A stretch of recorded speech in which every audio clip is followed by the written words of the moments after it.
ஆமா சாமி, சீசன் முடிஞ்சு பத்தாமே ஆரம்பிக்கிறாங்க. அதனால இப்ப கொடுக்கறதுக்கே வேறுட்டாங்க. சென்று வாருங்கள், சென்று வாருங்கள். சித்திரைகளை நிறைய கட்டா கொடுப்பாங்க. ஆகிய பண்புகளே, தொடர்ந்து மலைக்கேணி மாந்தருக்கு கட்டளைக்கு அறிவு என்று சொன்னார்கள். மணலை தோண்ட தோண்ட எவ்வாறு நீர் சுரக்கின்றதோ அதுபோல கல்வியை கற்க கற்க அறிவுகள் வளரப்பட வேண்டும். நட்டாமரை குளத்தில் நல்லெண்ணம் சேர்ந்தார் போல் கற்றாரை கற்றார் காமுறுவர் என்று சொன்னார்கள். படித்த இரு புலவர்கள் சபைகளில் இருந்து பேசுகின்ற பொழுது இருக்கக்கூடிய தமிழ் மக்களுக்கு இன்று இரவு தமிழ் விருந்தை கொடுக்க வேண்டும் என்ற நோக்கத்தோடு உன்னிடத்திலே ஒரு சில விவரங்களை கேட்டு தெரிந்து கொள்ள வேண்டும் என்பதாக நீ யாரு, என்ன விவரம், எங்கிருந்து வந்திருக்க, நான் ஒரு வாழ்த்தை கொடுக்க வேண்டும் முதலில், பிறகு கதையின் பிரகாரம் போக வேண்டும். எப்பேற்பட்ட வாழ்த்து?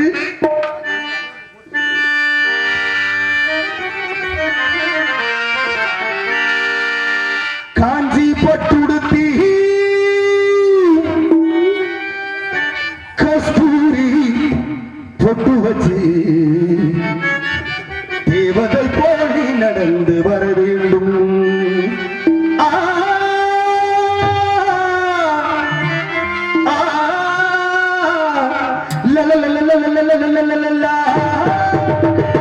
காட்சி கட்டுடுத்தி கஸ்தூரி பொட்டு வைத்து தேவதை போலி நடந்து வர வேண்டும்.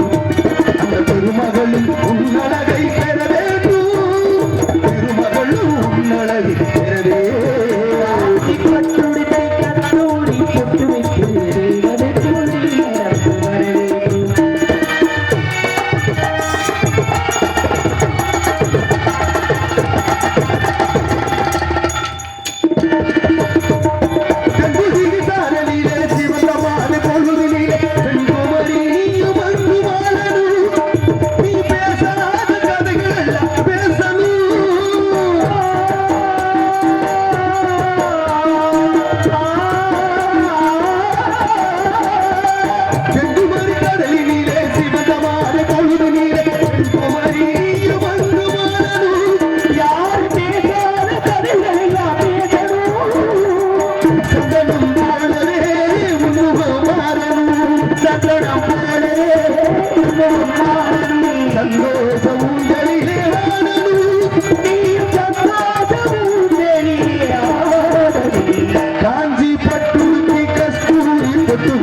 தேவதை போலி நடந்து வரவே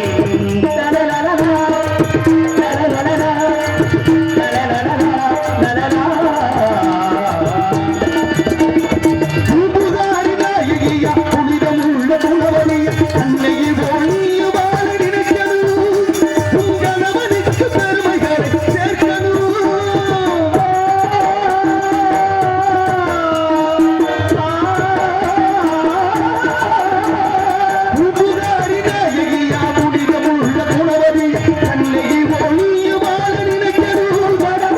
பெருமைகளை சேர்க்கணும்.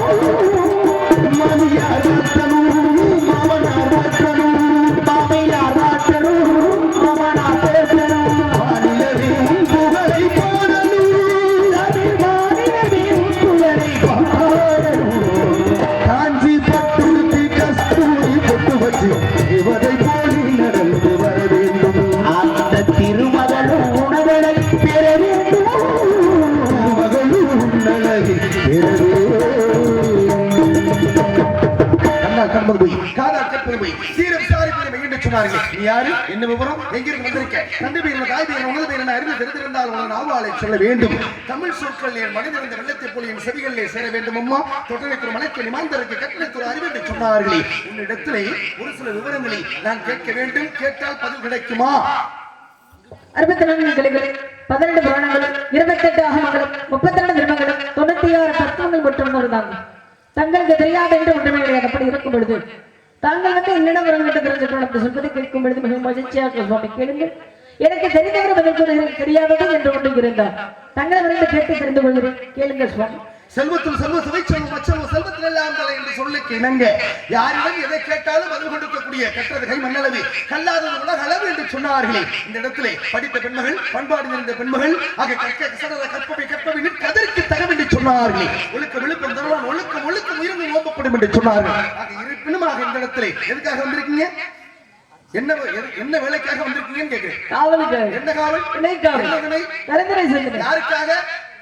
இரண்டுமே எங்களுக்கு தான். ரெண்டுமே உங்களுக்காக. ஆமா. அப்ப இந்த இடத்துக்கு ஏன் உங்க வீட்லயே நீங்க பண்ணிருக்கலாமே, அதையா இங்க கொண்டு வந்துரு. எங்க அப்பா சொன்னாருன்னு வந்திருக்கிறேன். தாயில் சிறந்தோர் கோவிலமில்லை, தந்தை சொல்லிக்க மந்திரமில்லை என்று சொன்னார். தாயில் சிறந்தோர் கோவிலமில்லை. ஆக இப்பேற்பட்ட இடத்திலே தந்தை சொன்னார்னு வந்து கையில வைத்திருப்பது கவன். கவன் எதற்காக? பறவையை விரட்டுவதற்காக. பறவை விரட்டணும். எங்க அப்பா சொன்னார். இல்லம்மா, பறவையை விரட்டணும். அப்பா சொன்னாரு, அப்பா சொன்னாரு, எல்லாமே அப்பா தான் சொன்னாரு. நான் அப்பா பேச்ச கேட்கிற பிள்ளை. சாப்பிடணும்னாலும் அப்பா சொன்னதான் சாப்பிடுவீங்க. உங்கள மாதிரியா? எப்படி? நான் அப்பா பேச்ச கேட்கிற பிள்ளை, அதனால அப்பா சொன்னாருன்னு சொல்றேன். உங்கள மாதிரியா அப்படின்னா என்ன? எனக்கு ஒண்ணும் புரியல. நீங்க என்ன தகப்பன் பேச்ச கேட்டா இந்த நிலைமைக்காக இருக்கிறீங்க? அவசியம் இல்லையே, கேட்கணுங்கிற அவசியம் கிடையாது. உங்கள மாதிரி. ஆமா, உங்க அறிவுரையை கேட்டா தான் நல்லா இருக்கும். எல்லாரும் சிற்றின்பத்தை நாடி போனார்கள், நான் பேரின்பத்தை நாடி வந்தேன். அப்பா பேச்ச கேட்டிருந்தா நானும் சிற்றின்பத்தை தான் போகணும். தந்தை சொல்ல கேட்டு பெருமடைந்தவர்கள் எத்தனையோ பேர் இருக்கிறாங்க. அந்த வரிசையில நானும் இருக்கணும், நான் ஆசைப்படுறேன். தோற்றி வைத்தார் என்னுடைய அப்பா பிரம்மன். வலது துணையிலே உதித்தவன் நான். ஆக இருப்பினும் இந்த உலகத்திலே பொதுநல தொழில் என்று பெயர் பெற்றேன். ஆக கால் வைத்தால் கழகம், நாள் கடந்த உண்மை, மூத்தோர் சொல்லும் முதல் நெல்லிக்காயும் முன்னாள் விளக்கு பின்னாலே இணைக்கும் என்று சொன்னார்கள். அப்பா சொன்னார், தாயில் சொன்ன கோயில். இப்ப அப்பா ஒருத்தர் ஒரு பையன் சொல்றாரு, நல்லா கதையை புரிஞ்சு கேட்கணும். என்ன சொல்றாரு? எப்பா உங்க அம்மாவை போய் வெட்டிட்டு வரான்னு சொல்றாரு. ஜமதக்கினி முனிவர் பரசுராமர்கிட்ட சொன்னாரு. பரசுராமர்கிட்ட சொன்னானா இல்லையா? அப்ப யாரை போய் வெட்டினா? ரேணுகா தேவியான தன்னுடைய தாயார். ஏமா அப்பா சொல்றாருன்னா நல்லது எது கெட்டது எது எதுவுமே தெரியாமல் ஒரு மனத்தனமா போனா அவன் இந்த உலகத்துல அறிவாளி ஏத்துக்க முடியுமா? அப்படி கிடையாது. எப்படி அவன் வெட்டினா? அது எப்படி சொன்னாரு அப்படின்னா அதுல 1000 காரணம் இருக்கும் நம்பினாரு. என்ன காரணம்? அதே மாதிரி நடந்தது என்ன? என்ன நடந்துச்சு? வெட்டினாருன்னா வெட்டினால ஏற்பட்ட நன்மைகள் என்னன்னு யோசிச்சு பாருங்க. நன்மைகள் நடந்தது கடைசியாக சொல்ற அப்பா சொல்றாரு, அப்பா ஏன் அப்பா பெத்த தாயை வெட்ட சொல்றீங்களே? என்னை 10 மாதம் சுமந்து பெற்றெடுத்த தாயை போய் நான் எப்படி வெட்ட முடியும்? நீங்க ஏதாவது சொல்றீங்க, மூத்தோர் சொல்லும் முதல் நெல்லிக்காயும் முன்னே துவக்கும் பின்னே இனிக்கும் அப்படின்னா பெரியவங்க சொல்றாங்க அப்படின்னா அது பெருமாளே சொன்ன மாதிரி சொல்லி இருக்கிறாங்க. அம்மா பெரியவங்க சொன்னா பெருமாள் சொன்னது மாதிரி, பெருமாள் சொன்னா யார் சொன்னது மாதிரி? இந்த உலகம் ஜெகம் சொன்னது மாதிரி, இந்த உலகமே சொன்னது மாதிரியா? அப்பா சொல்லிட்டாரு, சரிமா? அந்த அம்மா என்ன தவறு பண்ணா? அந்த மாதிரி எந்த தவறு பண்ண கிடையாது. அன்றாட அபிஷேக வேலைக்காக நம்ம என்ன செய்யறாங்க, ஆற்றங்கரைக்கு சென்று அப்படியே மணலாகப்பட்டது பிடித்து பானையாக செய்து அதில் நீர் எடுத்து கொண்டு வருவது அந்த பெண்ணுடைய வழக்கம். ஒரு மண்ணை எடுத்து பிடித்த உடனே பானை வருமா? வராது. ஆனா ரேணுகா தேவியுடைய கற்பத்தன்மையின் காரணமாக கைகள் பட்டவுடனே பானையாக உருவாகிறது மகிமை. ஆக அந்த சமயம் பார்த்து நீர்நிலையில் ஏதோ ஒரு கந்தனுடைய தோற்றமாகப்பட்டது, நிழலாகப்பட்டது அந்த நீர்நிலையில் தெரிஞ்சது. இப்ப யார் இந்த ஆடவன் அப்படின்னு பார்க்கத்தான் செய்தா. கற்பாகப்பட்டது அந்த இடத்தில் விட்டுவிட்டது, பானையாகப்பட்டது உடைந்து விட்டது. இதை தன்னுடைய ஞான திருஷ்டியில் அறிந்து கொண்டார் ஜமதக்கினி முனிவர். அப்படி என்ன கவன சிதறல் ஏற்பட்டது அப்படின்ற கோபத்தின் காரணமாக, பொதுவாக முனிவர்களுக்கு கோபம் உரித்தனர். அப்ப கோபத்தின் காரணமாக தன்னுடைய மகனான பரசுராமரை அழைத்து தாய் என்றும் பாராமல் வெட்ட சொல்றாரு. பரசுராமரும் உடனே என்ன செய்யறாருன்னா தாயை வெட்டுவதற்காக போறாரு. அப்படி போகும்பொழுது ரேணுகா தேவி என்ன செய்யறாங்க, தன்னுயிரை பாதுகாத்துக் கொள்வதற்காக அல்ல, தாயை வெட்டினா எங்க தன்னுடைய பிள்ளைக்கு அந்த பாவம் வந்துருமோ அப்படின்ற காரணத்துக்காக ஒரு ஏகாலி பெண், செலவை தொழில் புரியக்கூடிய ஒரு பெண்ணுடைய வீட்டில் போய் அடைக்கலம் கொள்றாங்க.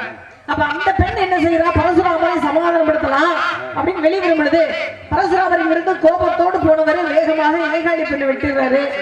பின்னாடி அடுத்ததாக வந்து தன்னுடைய தாயான ரேணுகா தேவியை வெட்டிடுறாரு. ஆக 2 பெண்களையும் வெட்டிடுறாரு.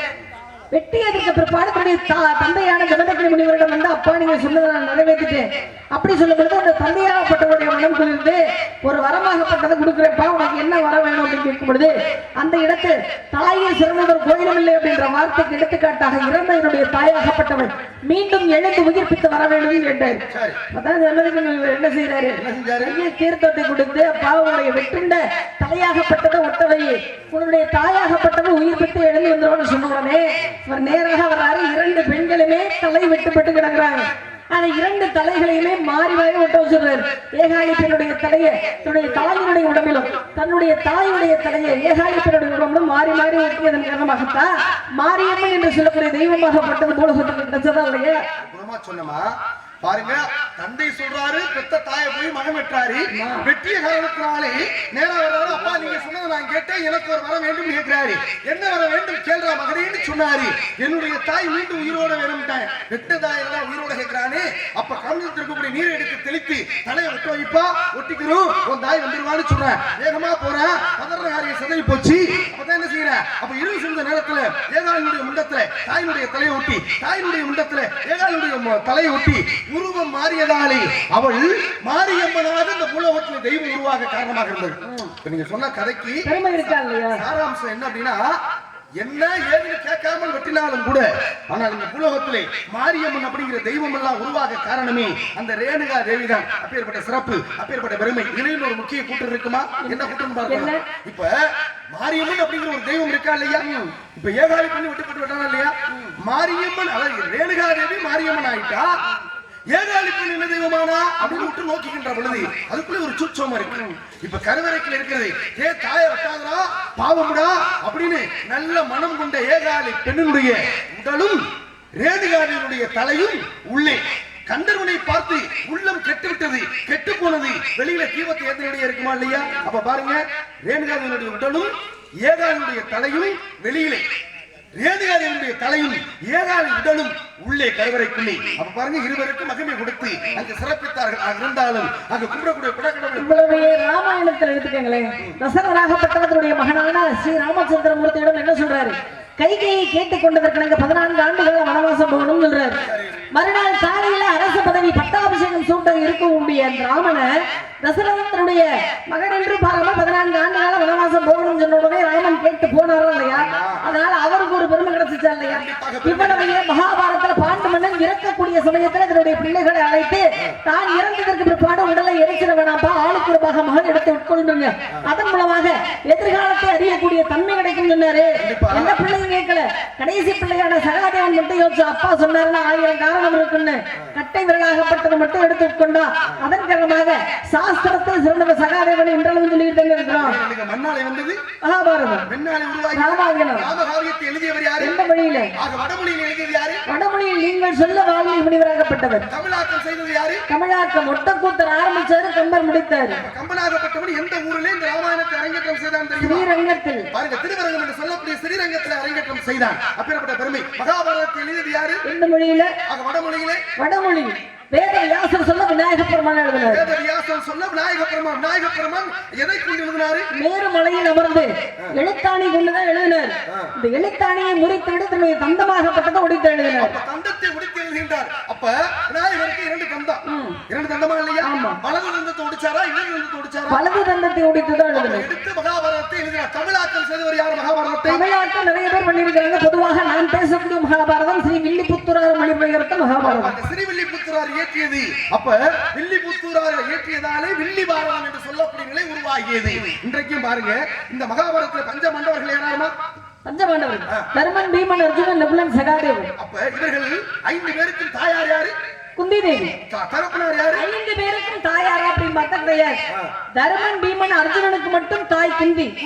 நகுலன், சகாதேவனுக்கு பாண்டவனுடைய 2வது மனைவியான மாத்ரி தேவி தாய்.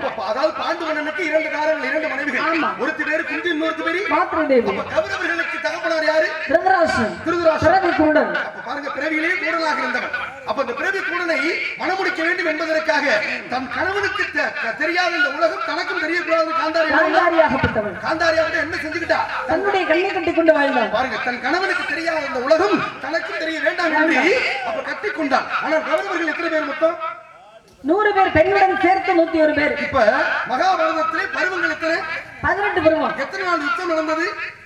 எத்தனை நாள் யுத்தம்? எத்தனை நாள் நடந்தது? 18 நாட்கள் நடந்தது. யுத்தம் 18 நாட்கள் நடந்தது. பருவங்கள் 18 பருவம். அப்ப 18 பருவம், 18 நாள் யுத்தம். 18 நாள் நடந்ததா? ஆமா போடுறீங்க. நீங்க என்ன லட்சணத்துல இருக்கீங்க நாங்க தெரிஞ்சுக்கிறோம். நீங்க என்ன லட்சணத்துல இருக்கீங்க நாங்க தெரிஞ்சுக்கிறோம். நீங்க கண்டுக்கிறவங்க அவசியம் கிடையாது. பேச்சடி குறவங்களே, நான் உன்னை விசாரிக்கிறேன், நீங்க பதில் சொல்லணும். ஏகப்பட்டால் நீலா நீங்க மட்டுமா கேட்கணும்? எது சட்டம் எழுதிருக்கா? கேளுங்க, திறப்படும் தட்டுகள் திறக்கப்படும் என்று சொன்னாங்க. கேட்டா திறக்கணும். அலைமகள், மலைமகள், கலைமகள், 30 தேவியிடம் வெண்தட்டு, பொந்தட்டு, செந்தட்டு எல்லா தட்டையும் தாண்டி வந்தவன் நீ. எல்லாம் எனக்கு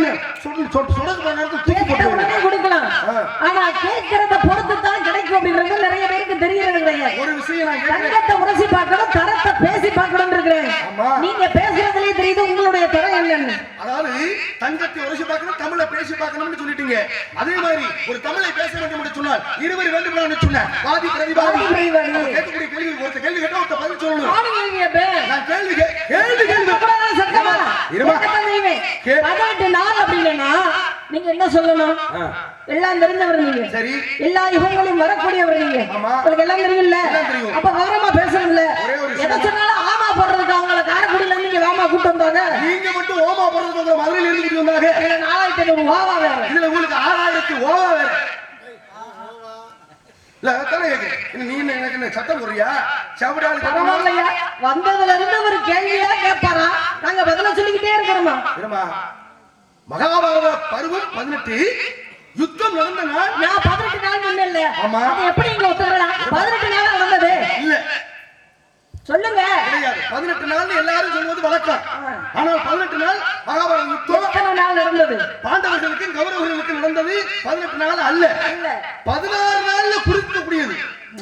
நடக்கணும்னா 16 நாள் தான் நடக்கணும். ஆனால் நடந்தது 2 நாள் தாண்டி போயிடுச்சு. நடந்ததே 16 நாள் தான்.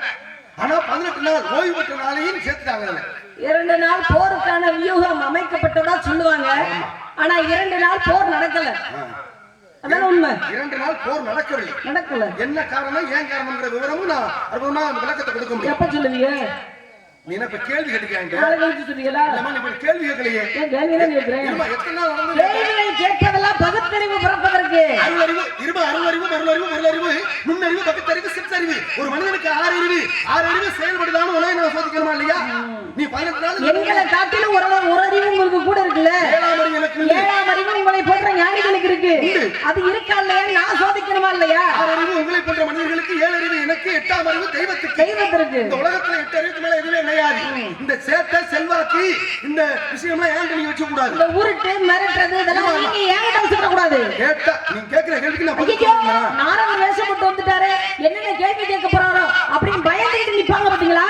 அங்க போய் உங்க உருட்டெல்லாம் வச்சுக்கணும். ஒரே ஒரு விஷயம், ஓடுற ஓட்டத்துல தட்டி விட்டு போறவனா கை பகனா வாய் பகனா பிரஜாபதி பகனான்னு சொல்லி வைத்தாங்க. சபை இறந்து பேசு, சமயம் இருந்து பேசு. ஒரு சில நேரங்கள் யாரு வந்தா எதை கேட்கணும் எதை கேட்க கூடாது என்று அறிந்து கொள்ளக்கூடிய நிலை உண்டு. யாருக்கிட்ட என்ன விவரம் இருக்கு என்று அறிந்து கொள்ள. நீ கேட்ட கேள்வி என்ன? மகாபாரத யுத்தம் எத்தனை நாள் நடந்ததுன்னு கேட்ட. நான் பொதுமறையாக 18 நாள்னு சொன்னேன். உடனே ஆத்தாளுக்கு பெத்துக்கிட்டு ரோசம் வந்துருச்சு. 16 நாள்னு சொல்லிட்டேன். இன்னும் 2 நாள் தடவிட்டு போச்சு. என்ன காரணம்? ஏன் 2 நாள்? 18 நாள் நடந்ததுன்னு சொல்றாங்க. 16 நாள் நடந்த யுத்தத்தை 18 நாள் மகாபாரதத்துல ஒவ்வொரு மனிதர்களும் ஒவ்வொரு ஞானிகளும் பேசிக் கொண்டு இருக்கின்றார்கள். அப்ப இந்த 2 நாள் தடப்பட்டதுக்கு காரணம் என்ன? ஏன் 16 18 இதெல்லாம் உங்க கேள்வி. ஒரே ஒரு விஷயம், காலையில 200 ரூபாய் குறைஞ்சா மட்டும் ஏன் கொடுக்கல, ஏன் என்னாச்சுன்னு கேட்க தெரியுது இல்ல. மட்டும் என்னமோ ஓசில அடிக்க போற மாதிரி பேசிட்டு இருக்காங்க. ஆத்தா தெரியாது. 2 நாள் நடக்கலைன்னா அதை ஒத்துக்கிறணும். அதுதான் மிக சிறந்த அறிவாளி தலைவி. நீங்க கேள்வி கேட்டிருக்கீங்க, நான் பதில் சொல்றேன். சொல்லுங்க. 2 நாள் தடப்பட்டதுக்கு காரணம் என்ன? நீ கேட்ட கேள்விக்கு விளக்கம் வருது, கேட்டுக்க. சரினா சரின்னு சொல்லி, தவறுனா தவறு சுட்டி காட்டு. அப்பனா சொல்லிடுவேன். சபையிலேயே பேசு. நான் தவறுன்னு சொல்லல. காரணம் ஓடிக்கிட்டு இருக்கு. அதனால நான் அவசியம், அதாவது பயந்து பேசணுங்கிற அவசியம் இல்ல. இந்த இடத்துல தயங்கி பேசணுங்கிற அவசியமும் இல்ல. கற்ற கல்வி துணையோடு பேசுவோம். கௌரவர்களும் பாண்டவர்களும் யுத்த களத்துக்கு வந்தாச்சு. யுத்த களத்துக்கு வந்தாச்சு. வந்த மாத்திரத்திலே அப்பதான் பாருங்க போர் தொடங்க ஆரம்பிக்குது. தொடங்க ஆரம்பிக்கின்ற பொழுது அங்க 2 பேருக்கு மட்டும் போட்டி வந்துச்சு. அப்ப என்ன செய்யற? அப்பதான் குந்தி தேவி சொல்லி கொடுக்கிறா. யாருக்கிட்ட? பீமன் சொல்லி கொடுக்கிறா. என்ன சொல்லி கொடுத்தா? நீங்க எல்லாம் வந்து என் வயிற்றிலே சுமந்து பிறக்கப்பட்டவர்களப்பா. கௌரவர்கள் எல்லாரும் அதாவது துரியோதனன் தலைமை தாங்கியிருக்கான பாரு. அவனை போய் நீ என்ன கேட்கிற தெரியுமா? போட உலக்கைக்கு பிறந்தவனு கேளு. அப்படியே அவன் விதிச்சு போய் நிப்ப. நீ போர்ல ஜெயிச்சு வந்துடலாம், வெற்றி காணலாம்னு சொல்றான். இது என்ன விவரம் என்று பார்க்கின்ற பொழுது இந்த உலக்கை பிறந்த கதையை சொல்லுகின்றான். ஆரம்பத்துல 100 குண்டலங்கள் எடுத்து தன்னுடைய வயிற்றில் கர்ப்பமாக காந்தாரி கர்ப்பமா இருந்தா, கர்ப்பமா இருக்கின்ற பொழுது நான் 3 குழந்தைகளை பெற்றுட்டேன். உன் சிற்றனை ஆக மாத்திரி 2 குழந்தைகள் 5 பேர் நீங்க முன்னால வந்துட்டியப்பா. அவ கர்ப்பமாவே இருக்கா, புறக்கலையான்னு என்ன செஞ்சா? உலக்கை எடுத்து வயிற்றுக்குள்ள இருக்கிறது குழந்தையா இல்ல வெறும் பாறாங்களான்னு குத்துனா குருதியா வந்துருச்சு வெளியில. அந்த குருதிகளை பூரா முட்டைகளை போட்டு வச்சு அதாப்பா 100 பிள்ளைகளா உருவானாக. அப்ப அவங்க பிறக்கிறதுக்கு காரணம் உலக்கைதானே. போடா உலக்கைக்கு பிறந்தவனு கேள்றான் அப்படின்னா நேரா போன துரியோதனனை கூப்பிட்டேன். வாடா உலக்கைக்கு பிறந்தவனு. யுத்தம் ஆரம்பிச்சு நின்று போச்சு. என்னடா நீ மட்டும் பாண்டு மன்னனுக்கு பிள்ளைகளா பிறந்தோம்னா நான் திருதராஷ்டிரனுக்கு பிள்ளைகள் தானே, உலகைக்கு பிறந்தவன் கேட்கிறானே, சபையறிய கேட்கிற சபையர்கள் யாருமே வாயடைச்சு போயிருக்காங்களே, யாரு எந்த பதில் சொல்லு. அப்ப எங்க அப்பாவுக்கு பிறந்தனா உலகைக்கு பிறந்தனா அப்படின்னு பரிசோதனை போற நிப்பாட்டியாச்சு. நேரம் ஓடுறான் காந்தாரி கிட்ட, அம்மா பீமை என்னை பார்த்து கேட்ட உலகைக்கு பிறந்தவனு கேட்கிறேன், இது உண்மையான்னு கேட்டேன். ஆமா திருப்பி அவன் ஒரு பதில சொல்லிவிட்டா. உன்னை உலகைக்கு பிறந்தவன் கேட்டான்ல, நீ போய் திருப்பி கேளு, மறுநாள் நீ போய் கேளு, போடா காத்துக்கு பிறந்தவனே. அப்பதான் பீமனுக்கு திருவிழந்து வச்சு, என்னடா அது பாண்டவன் எங்க அப்பா இருக்காரு, அப்பாவுக்கு பிறக்காமே நான் அவனை உலகைக்கு பிறந்தவன் கேட்டக்கு பதிலா மறுநாள் வந்து காத்துக்கு பிறந்தவன் சொல்லிட்டானே அப்படின்னு நேரா சுந்தி தேவி கிட்ட போய் கேட்கிறேன் தன் தாய் கிட்ட. அப்பதான் தாய் சொல்றா, எப்பா திருவாச முனிவருக்கு வேலைக்காரிய பழிப்பண்ண நான் இருந்தேன், அந்த அவரை தவறு செய்ய போறோம்னு சொன்னாரு. அப்பொழுது எனக்கு வேண்டிய வர வேணுமே தருவீங்களான்னு கேட்டேன். என்ன வர வேணும்னு கேட்டாரு. நான் எந்த பொருளை நினைச்சாலும் யாரை நினைத்தாலும் என் பக்கத்துல வந்து நிக்கிறேன், அப்படி ஒரு எனக்கு தன்மை மந்திரத்தை கொடுக்கணும்னு சொன்னேன். தந்தேன்னு சொன்னாரு. அதன் மூலமாக தர்மனை யமதர்மனை நினைத்தேன். தர்மன் பிறந்தான் அண்ணன், இந்திரனை நினைத்தேன், அர்ஜுனன் பிறந்தார். அதே மாதிரி வாயு பகவானை நினைத்தேன், அதன் அம்சமாக நீ பிறந்த. இதனாலதான் அவன் சொல்லி இருக்க இந்த விவரத்தை நீ போய் சொல்றான். அப்ப துரியோதனனை உலகைக்கு பிறந்தவனையும் கேட்டதுனால ஒரு நாள் யுத்தம் போர் நிறுத்தப்பட்டது. காட்டுக்கு பிறந்தவனு துரியோதனை பீமனை பார்த்து கேட்டவுடனே ஒரு நாள் யுத்தம் நிறுத்தப்பட்டது. அப்ப 16 நாள்ல முடிஞ்சது, நின்றது 2 நாள், ஆக மொத்தம் யுத்த காலத்துக்கு கூடியது 18 நாள் யுத்தம் தான். இதைத்தான் சொன்ன 18 நாள் நடந்தது யுத்தம் தான். இதுல சொல்ல வேண்டியது இப்ப யுத்தம் நடந்தது யாரா இருக்கு? கௌரவர்களுக்கு பாண்டவர்களுக்கு. கௌரவர்களுக்கு பாண்டவர்கள் தானே. பாண்டவர்களுடைய தலைவன் யாரு? பாண்டவர்களுடைய தலைவன் தர்மன். யுதிஷ்டர் தர்மன். தர்மன். அதே மாதிரி கௌரவர்களுடைய தலைவன் யாரு? துரியோதனன். துரியோதனன். அப்ப துரியோதனன் அங்க தலைமையாங்க, தர்மன் இந்த பக்கம் தலைமையாங்க. யுத்தமாகப்பட்டது எந்த இடத்துல நடந்தது? மகாபாரதத்துல யுத்தம் எந்த இடத்துல நடந்தது? குருஷேத்திரம் என்று சொல்லக்கூடிய பகுதியில். எந்த இடத்துல? குருச்சேத்திரத்தில் நடந்ததுதானே. பீமனுக்கும் துரியோதனனுக்கும் கடைசியான யுத்தம் ஒரு இடத்துல நடந்தது. அது எந்த இடத்துல நடந்தது? பீமனுக்கும் துரியோதனனுக்கும் கடைசியாக நடந்த யுத்தம். அம்மா பொதுவாவே வந்து நீ சொல்றது குருச்சேத்திரம்னு சொல்ற. இப்ப அதே மாதிரி ஒரு யுத்த களம்னா அந்த யுத்த களத்தை பயன்படுத்துறாங்க. துரியோதனனும் பீமனும் ஒரு இடத்துல யுத்தம் புரிகிறாங்க. அந்த இடத்துக்கு பேர் என்ன? அதுக்கு மட்டும் பதில் வேணும். நீ மொட்டையா குருச்சேத்திரம் சொன்னீங்கன்னா ஏத்துக்க மாட்டேன். ஒவ்வொருத்தருக்கும் ஒவ்வொரு நிகழ்வு நடந்திருக்கின்றது. மற்றவர்கள் சொல்லு நான் ஏத்துக்கிறேன், குருச்சேத்திரம் இடத்துல நடந்துச்சு. துரியோதனனுக்கும் பீமனுக்கும் ஒரு இடம் யுத்தம் நடந்துச்சு. அந்த இடத்துக்கு அற்புதமான பேரு. அதுக்கும் ஒரு கதைக்கும் சம்பந்தம் உண்டு. முன்னோர்கள் கதைக்கும் அந்த இடத்திற்கும் ஒரு சம்பந்தம் உண்டு. ஒண்ணு தெரிஞ்சா சொல்லு, தெரியலன்னா உள்ள போ. வந்து விழிகர் கண்டு உன்னையெல்லாம் இப்படித்தான் நிக்க வைக்கணும். உன்னையெல்லாம் இப்படித்தான் நிக்க வைக்கணும். சவுடாலி சட்டை வாங்கிட்டா மாங்காய் பிடிச்சா நீங்க உங்க சவுடாலிக்கு பேசுவீங்க. 18 நாள்னு சொன்ன உடனே அதுக்குள்ள கொக்கியை போட்டு பிடிக்கிறாங்களா ஆத்தா? உன்ன மாதிரி எத்தனை பேரை தட்டி விட்டு போயிருப்பேன். கேள்வி கேட்டோன்னே திருப்பி கேள்வி கேட்கலைன்னா உங்க தலை வெடிச்சு போயிடும். ஆமா, எதிர்காலத்துல எச்சில துப்புனா நம்ம மேலதான் வெளியே மல்லாக்கப்படுத்திக்கிட்டு எச்சில துப்புனாலும் முகரையில தான் விழுகும். சுவற்றில பந்த விட்டு பேசணும்னா நம்ம முகரைக்கு நேரம் தான் வரணும். தெரியுமா தெரியாதா? கண்ணாடி வீட்டுல இருந்து கொண்டு கல்லறிஞ்சு சொன்னா என்ன செய்யும்? அடுத்த கல்லை நம்ம வீட்டுல தான் விழுகும். அவ்வளவுதான் விஷயம். அப்ப தெரிஞ்சுதானே இருக்கு. ஞாயிறும் திங்களும் எப்பொழுது வரும்னு தெரியணும். நீங்க கேள்வி கேட்டா நான் கேள்விக்கு பதில் கொடுத்தேன். மகாபாரத போர் பேரே பாருங்களேன், மகாபாரத போர். அப்படிமா மகாபாரதம் என்ன? மிகப்பெரிய ஒரு போர், மிகப்பெரிய ஒரு பேரிழப்பு. அத்தனை போர் வீரர்கள் இறந்திருக்கிறாங்க. காரணம் என்ன? தர்மம் ஜெயிக்கணும், அதர்மம் அழியணும். அதற்காக மனுபாரத்தை குறைப்பதற்காக எடுத்த அவதாரம் தான் கிருஷ்ண பரமாத்மா எடுத்த அவதாரம் மகாபாரதத்துல. அது அப்பேற்பட்ட மகாபாரத போர் யார் யாருக்கு நடந்தது அப்படின்னா, கௌரவர்களுக்கும் பாண்டவர்களுக்கும். கௌரவர்கள் பக்கம் 11 அக்ரோணியாக, பாண்டவர்கள் பக்கம் 7 அக்ரோணியாக, மொத்தம் 18 அக்ரோணியாக போர் நடந்தது என்னவோ உண்மை. இந்த போர் நடந்த இடம் எங்க அப்படின்னா குருஷேத்திரம் என்று சொல்லக்கூடிய பகுதி. இன்றளவும் குருஷேத்திரம் என்று சொல்லக்கூடிய பகுதிக்கு போய் பார்த்த வடமாநிலத்தில் இருக்கக்கூடியது. இன்றளவும் போய் பார்த்தோம் அப்படின்னா சிவந்த நிறம் மண்ணாகப்பட்டது அந்த இடத்துல இருக்கும். ரத்தம் சிந்தியதன் அடையாளமாக இன்றளவும் அந்த மண் எப்படி இருக்குமா?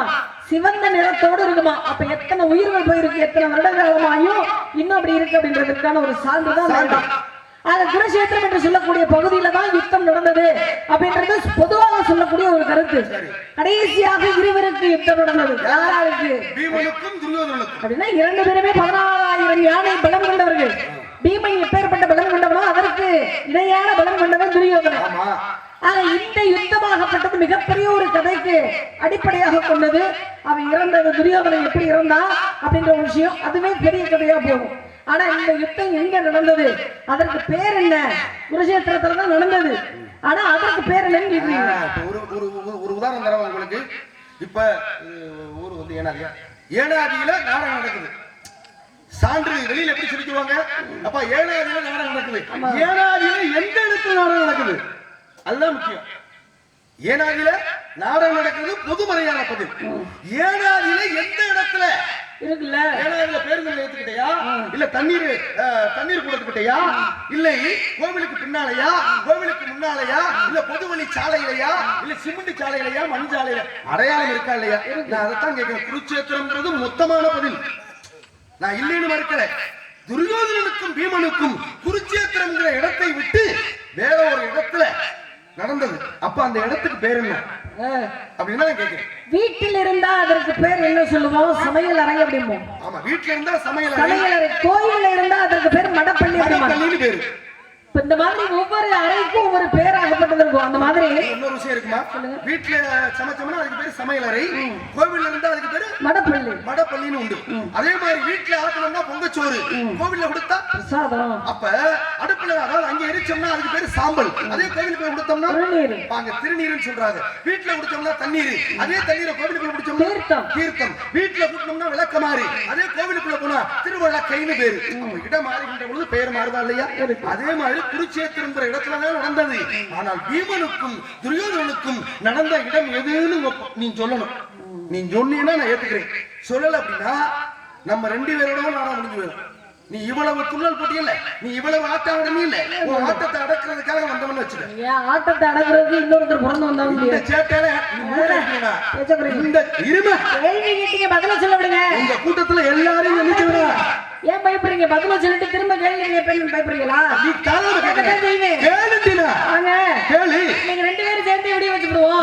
முடிஞ்சா பண்ணுங்க, ஒன்னும் பிரச்சனை இல்ல. முடிஞ்சா பண்ணி பாரு. இல்லைங்க, எனக்கு சமுத்திரப்பட்டி தான் பக்கத்துல தான். நல்லா பேசு. நீ எப்படியே கூட இங்க நல்லா பேசு. பேசு. இப்போ ஒவ்வொரு அறைக்கும் ஒவ்வொரு பேர் இருக்கிற மாதிரி இந்த போர்க்களம் நடக்கக்கூடிய இடத்துல ஒரு சில அறைகள் இருக்கும். அதுல ஒண்ணு என்ன அப்படின்னா இந்த சமையலறை என்று சொல்லக்கூடியது. இன்னொன்னு என்ன, சமையலறை எதற்காக போர் நடத்தக்கூடிய பகுதிக்கு இருக்கு அப்படின்னா, போர் வீரர்கள் மனபலம் இருந்தா மட்டும் பத்தாது, உடல் பலமாகப்பட்டது வேணும் அப்படின்ற காரணத்துக்காக போர் வீரர்களுக்கு சரியான நேரத்தில் சரியான உணவை கொடுப்பதற்காக ஒரு அறை இருக்கும். அதே மாதிரி சரியான உணவை சமைத்து கொடுத்தா ஒரு மன்னன். இது ஒரு பக்கத்தில் இருந்தாலும் இந்த போர் வீரர்கள் வைத்திருப்பாங்க பாத்தீங்களா, ஆயுதங்கள் ஆகப்பட்டது. வில்லில இருந்து கதாயுதத்துல இருந்து அனைத்து ஆயுதங்களுமே இருக்கும். அங்க அப்பேற்பட்ட ஆயுதங்களை எல்லாம் வைப்பதற்கு அந்த ஆயுதத்தை எப்ப பார்த்தாலும் கூட வச்சுக்கிட்டே தெரிய முடியுமா? ஆயுத கிடங்குன்னு சொல்றோம். போர் நடந்து முடிந்த உடனே எப்ப போர் முடியும்? சூரியன் அஸ்தமனம் ஆயிட்டா அப்படின்னா போர் தொடுக்க கூடாது. இது போருக்கான மரபு. சூரியன் ஆகப்பட்டவன் அஸ்தமனம் ஆன உடனே இந்த போர் வீரர்கள் என்ன செய்வாங்க, தன்னுடைய கையில் இருக்கக்கூடிய ஆயுதங்கள் அனைத்தையுமே ஒரு இடத்துல வைப்பாங்க. அதற்கு பிறகுதான் நீங்க சொன்ன மாதிரி ஆயுத கிடங்கு அப்படிப்பாங்க. ஆனா ஆயுத கிடங்கிற்கு இன்னொரு பேர் இருந்தது. அந்த இடத்துல என்ன நடந்திருந்தது அப்படின்றது ஒரு முக்கியமான விஷயம். முதல்ல ஒரு கதை சொன்ன பார்த்தீங்களா, ஜமதக்னி முனிவர்னு ஒரு கதையை சொன்னோம் ரேணுகா தேவியை பத்தி. ஆக அந்த ஜமதக்னி முனிவர் எப்படி இறந்தாரு அப்படின்னா, கார்த்தவீர்யாசுரன் என்று சொல்லக்கூடியவன் 21 அம்புகளை ஜமதக்னி மீது தொடர்ந்து ஜமதக்னி முனிவராகப்பட்டவர் இறந்துட்டார். அப்ப இந்த பரசுராமர் ஏற்கனவே கோபவர், தன்னுடைய தந்தையை கொண்ட உடனே அவருக்கு கோபம் வந்து அப்பதான் ஒரு சபதம் எடுத்தார். 21 அம்புகள் மார்பு மீது பாய்ந்த காரணத்தினால 21 தலைமுறைகளை சேர்ந்த சத்திரியர்களை வேற இருப்பேன், என் வாழ்க்கையில இனிமே சத்திரியர்களுக்கு வில்வித்தையே கத்துத்தர மாட்டேன் அப்படின்னு ஒரு சபதம் எடுத்திருந்தார். இந்த சபதத்தின்படி 21 தலைமுறைகளை சேர்ந்த சத்திரியர்களை அழைச்சார். அழித்தது மட்டுமல்லாமல் அவர்களுடைய குருதி என்று சொல்லக்கூடிய ரத்தங்களாகப்பட்டது உதிரங்களாகப்பட்டது சேர்த்து வைத்து அந்த இடத்தில் தான் துரியோதனனுக்கும் பீமனுக்கும் எங்க போர் நடந்ததோ அந்த இடத்தில் வைத்து தன்னுடைய தந்தையாருடைய சபதத்தை நிறைவேற்றிட்டோம் அப்படின்ற ஒரு திதியாகப்பட்டதை 21 தலைமுறைகளை சேர்ந்த சத்திரியர்களை அழித்து அந்த இடத்துலதான் திதி பண்ணார். அந்த இடத்திற்கு பேர் என்ன அப்படின்னா சமந்த பஞ்சக மடு அப்படிமாங்க. இந்த சமந்த பஞ்சக மடு என்று சொல்லக்கூடிய பகுதியில தான் துரியோதனனுக்கும் பீமனுக்கும் போர் நடந்தது. சமந்த பஞ்சக மடு என்று சொல்லக்கூடிய இடத்துல கடைசியாக பீமனுக்கும் துரியோதனனுக்கும் அதுவும் குருஷேத்திரத்துக்குள்ளதான் இருக்கு. அதுவும் குருச்சேத்திரங்கிற இடத்துல ஆனால் அது ஆயுத கிடங்குக்கு அருகாமல் இருக்கக்கூடிய இடம் அது. அப்ப ஆயுத கிடங்குக்கு அருகாமல், அப்ப அதுக்கு மட்டும் தனி பெயரை சூட்டினார்கள் மகாபாரதத்திலே. சமந்த பஞ்சக மடு என்று சொல்லக்கூடிய இடத்திலே அதை சமதகிரி முனிவராகப்பட்டவர் என்ன செய்கிறாரு? எத்தனை வம்சத்துல அழிப்புன்னு சொன்னாரு? 21 தலைமுறை. 21 தலைமுறையை நான் வளம் செய்வேன் என்று ஒவ்வொருத்தருடைய குருதியும் இடத்தை குட்டியது. அப்ப சமதகிரி முனிவர் அங்கு உலாவியதாலே சமந்த பந்தக மடு என்று சொல்லக்கூடிய நிலை உருவாகியது. அப்ப அந்த இடத்திற்கு ஒரு சிறப்பு உண்டு. தந்தை பெயர், தாய் பெயர், பெயர் வந்திருப்பது திணைக்காவல். பெண்களுக்கு உண்டான பருவங்கள் 7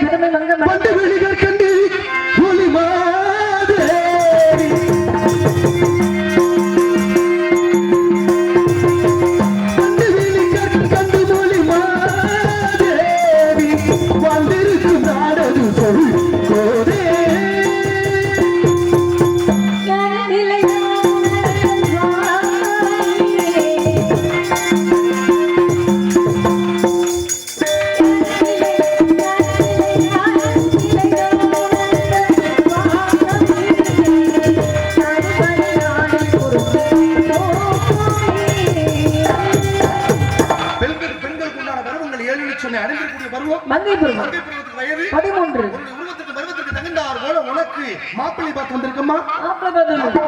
அதனாலதான் இவ்வளவு சோதனை படி பாத்தீங்களா? மாப்பிள்ளை பார்த்து வந்தவன்கிட்டயே நீ வாயா இருக்கணுமா? என்னைய போட்டு விவரங்கள் கேட்ட விவரங்களுக்கு சொல்ல முடியும். விவரத்துக்கு விவரம், வில்லங்கத்துக்கு வில்லங்க, விவகாரத்துக்கு விவகாரம் உருவாக வேண்டும் என்னிடத்திலே. அதாவது வந்தது புதுசு உழுதது தரிசுன்னு போயிடக்கூடாது. வந்தது சாதாரண ஆட்கள் வந்தா பரவாயில்ல, கழகத்தை தலைமையை சுமந்து கொண்டு வர்றவர் நீங்க. அப்புறம் உங்கள்ட்ட எப்படி விவரம் பேசுறது? 3 வகையான கழகம், நற்கழகம், பொற்கழகம், துர்க்கழகம், 3 வகை கழகத்திலே நல்லது ஒரு கழகம் செய்யணும். அப்ப அந்த மாப்பிள்ளை பேர் யாருன்னு தெரியுமா? சொல்லுங்க. மகிழாரும் மன்னவனா மால்மருகன் மன்னவனா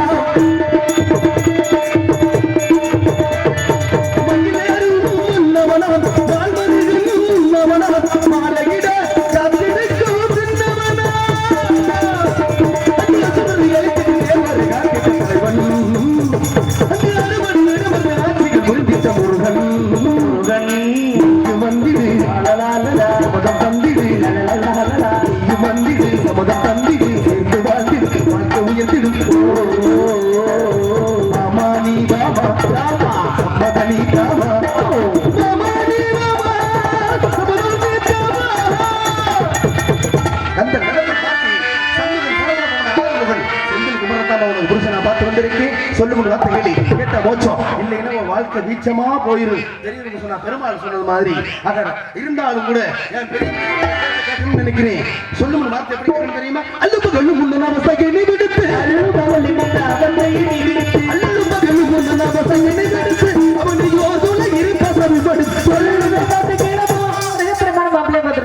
ஒரு தினக்கு இல்லாத பெருமையிலே கிடையாது. அழகிற்கு ஆற்றில் இருக்கு எல்லாம் இருந்து என்ன பிரயோஜனம்? ஏற்கனவே ஒரு மனைவி இருக்கும் பொழுது 2ஆம் தரமா போச்சுவீங்களே, எப்படி முடியும்?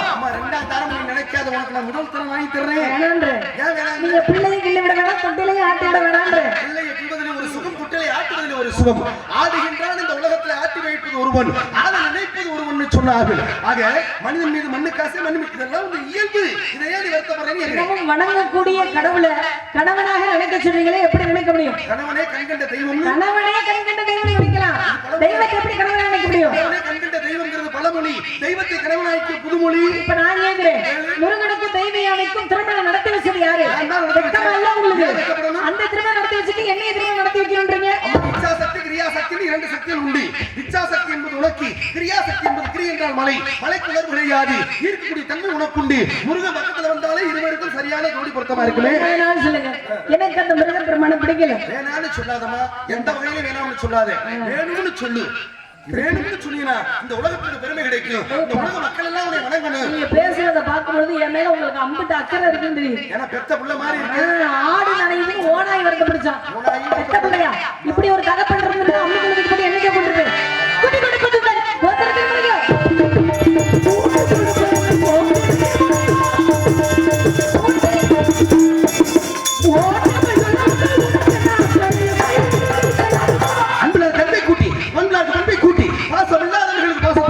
செல்வம் இல்லாதவர்களுக்கு செல்வத்தை கூட்டி, கல்வி இல்லாதவர்களுக்கு கல்வியை கூட்டி கொடுப்பதில் பெருமை மீனம்மா இந்த சூரிய அஸ்தமா இருக்கும்னா அந்த சிக்கல் சிங்கார வெள்ள செய்து உலகம் அவனுக்கு நிறுத்தி முடிச்சாங்க என்று நாடகம் இல்லை அந்த ரொம்ப முடிச்சுல இது சத்தியம் அதுவரைக்கு இருக்கிற பக்தியும் போயிட்டு வர பைத்தியம்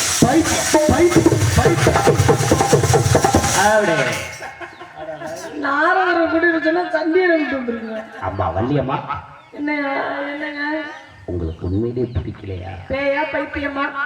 இல்லம்மா முருகன் பிடிக்கலையா? முருகப்பெருமான பிடிக்காதவங்க யாராவது இருக்கிறாங்களா? இப்படி எல்லாம் சொன்னாதான் அவருக்கு கொஞ்சமாவது ஒரு ரோஷம் வரும். முருகனை பிடிக்கலைன்னா நம்மகிட்ட ஒரு கைவசம் ஒரு ஐடியா இருக்கு. என்ன? முருகனை பிடிக்கலைன்னு சொல்லிட்டீங்க, உங்களை வற்புறுத்தல. அவர் தம்பி மணியிலேயாவது